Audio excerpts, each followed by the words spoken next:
Friends, welcome back to my channel NEET educators. मैं हूं उत्कर्ष और आज हम करेंगे refraction of light at a plane interface optical fibre. तो ये चैप्टर हम 2 पार्ट्स में कंप्लीट करेंगे।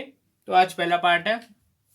तो इसमें सबसे पहले इसमें इंपॉर्टेंट चीज़ है रिफ्रैक्शन की डेफिनेशन, जो कि है the depending of the light ray from its path in passing from one medium to the other medium is called refraction of light.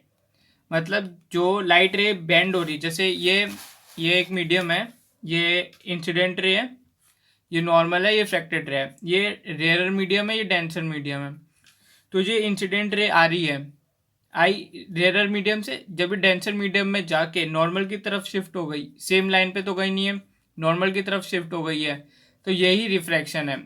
एक बार फिर से, the bending of the light ray from its path in passing from one medium to other medium is called refraction of light.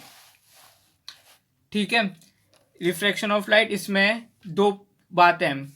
अगर light rare medium से denser medium में जाती है तो जो इंसिडेंट रे है, जो मतलब इंसिडेंट रे है, वो जब रिफ्रैक्टेड रे बनती है तो वो नॉर्मल की तरफ शिफ्ट हो जाती है।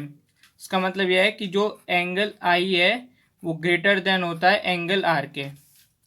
ठीक है, पर अगर रेयर से डेंसर मीडियम में जाती है, मतलब इसका उल्टा, तो जो एंगल आई है, एंगल जो आई है वो लेस देन होता है एंगल ऑफ रिफ्रैक्शन के।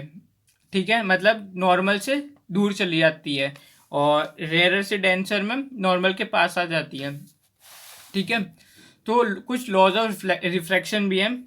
तो इसके दो लॉज ऑफ रिफ्रैक्शन है। जो रिफ्लेक्शन के लॉज थे सेम वही हैं, ज़्यादा डिफरेंस नहीं है। तो पहला लॉ कहता है the incident ray, the refracted ray and the normal to the interface at the incident point और lie in the same plane.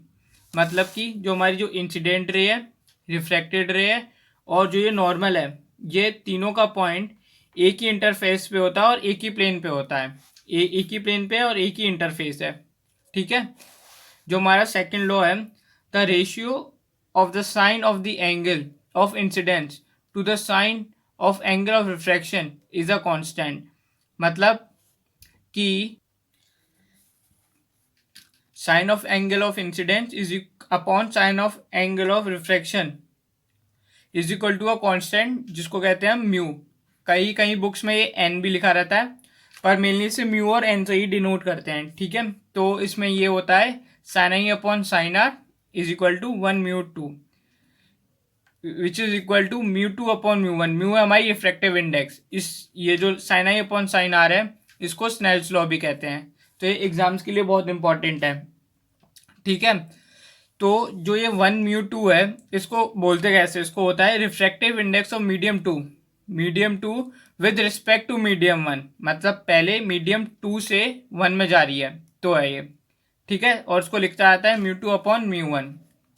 ठीक है, जैसे कि अगर एक लाइट रे है, वो एयर से ग्लास में जा रही है, तो एयर पहले लिखी जाएगी फिर glass. Sine I upon sine R is equal to A mu G. A यहाँ पे एयर रिप्रेजेंट कर रहा है और जी हमारा ग्लास रिप्रेजेंट कर रहा है। ठीक है फ्रेंड्स, अब आता है formula for calculating refracting index, यानी कि म्यू। तो इसको कैलकुलेट करने का सिंपल फॉर्मूला है, वैसे एग्जाम से पूछा नहीं आता पर नॉलेज के लिए पता होना चाहिए कि mu is equal to velocity of light in vacuum upon velocity of light in medium. मतलब जो वैक्यूम में लाइट की स्पीड होती है, जो कि हमारी 3 × 10⁸ मीटर पर सेकेंड, उसका डिवाइड होगा velocity of light in the medium. मतलब जिस मीडियम में जा रही है, जैसे हम एयर में जा रहे हैं तो वहाँ पे जिस वेलोसिटी से वो लाइट जा रही है वो, तो इसका फॉर्मूला आता है C/V। तो हमारा जो म्यू है वो कैसे कैलकुलेट होता है, velocity of light in vacuum divided by velocity of light in the medium. ठीक है, अब इसमें एक ये मतलब जो कॉम्पिटिटिव एग्जाम्स होते हैं उसके लिए इम्पॉर्टेंट है ये वाला पॉइंट, कॉचीज फॉर्मूला। ये कहता है कि mu is equal to A plus B upon lambda का स्क्वायर, जो कि ए और बी हैं वो कॉन्स्टेंट्स है और लेमडा हमारी वेवलेंथ है। तो इससे पता चलता है कि जो हमारा म्यू है वो डायरेक्टली प्रोपोर्शनल है 1/λ के स्क्वायर के। इसका मतलब जैसे कि wavelength of red colour is greater than wavelength of violet colour, ये तो हमें पता है। तो इस वाले कॉचीज फॉर्मूले से जो refractive index of violet colour है वो ग्रेटर देन होगी refractive index of red colour से, मतलब एकदम अपोजिट है। अगर वेवलेंथ ज़्यादा है तो रिफ्रैक्टिव इंडेक्स कम होगी, वेवलेंथ कम है तो रिफ्रैक्टिव इंडेक्स ज़्यादा होगी। ठीक है, अब आते हैं कॉजेज ऑफ रिफ्रैक्शन पे। तो जो रिफ्रैक्शन है वो क्यों होती है? तो रिफ्रैक्शन होती है it occurs because speed of light is different in different media. मतलब जो स्पीड ऑफ लाइट है हमारी 3 × 10⁸ मीटर पर सेकेंड जो कि वैक्यूम में है, ये अलग अलग मीडिया में अलग अलग होती है। मतलब अगर वाटर में डालोगे तो इसकी स्पीड अलग होगी, और वही चीज़ अगर आप केरोसिन में डालोगे तो इसकी चीज़ अलग होगी।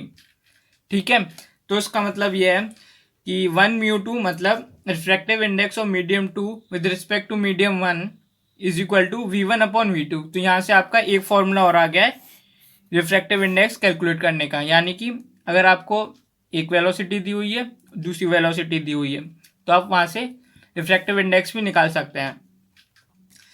इस फॉर्मूले से पता चलता है this means greater is the change in speed of light as it passes from one medium to another, more is the bending due to refraction. मतलब जितनी स्पीड से किसी मीडियम से दूसरे मीडियम में जाएगी लाइट, जितनी स्पीड होगी उतनी उसकी ज़्यादा चांसेस होंगी रिफ्रैक्शन की, यानी कि वो नॉर्मल की तरफ बेंड हो। Greater is the change in the speed of light, जितनी तेज होंगी as it passes from one medium to another medium, एक मीडियम से दूसरे मीडियम में जाएंगी, उतनी ही उसकी बेंडिंग ड्यू टू रिफ्रैक्शन होगा। ठीक है, इसी बात से ये एक कुछ पॉइंट्स भी आते हैं जो कि इंपॉर्टेंट है बहुत ज़्यादा। नीट और जेई जो मतलब एग्जाम्स होते हैं कॉम्पिटेटिव, और खासकर न्यूमेरिकल्स में भी जो एग्जाम में पूछे जाते हैं, जो 1 और 2 मार्क्स के होते हैं, उसमें वो इन्हीं से ही क्वेश्चन आते हैं। वो है, पहला है कि अगर velocity of first medium greater than velocity of second medium है तो जो रे ट्रेवल होगी वो रेयर से डेंसर मीडियम में होगी। ठीक है, इसका मतलब ये है, जैसे एक वो क्वेश्चन पूछ सकता है कि whose velocity is greater if a ray travels from rare medium to denser medium. मतलब किसकी वेलोसिटी ज़्यादा है, रेयर मीडियम की डेंसर मीडियम की, अगर जो रे है वो रेयर से डेंसर मीडियम में जा रही है। तो आपको आंख बंद करके कहना है वेलोसिटी ऑफ फर्स्ट मीडियम ज़्यादा है।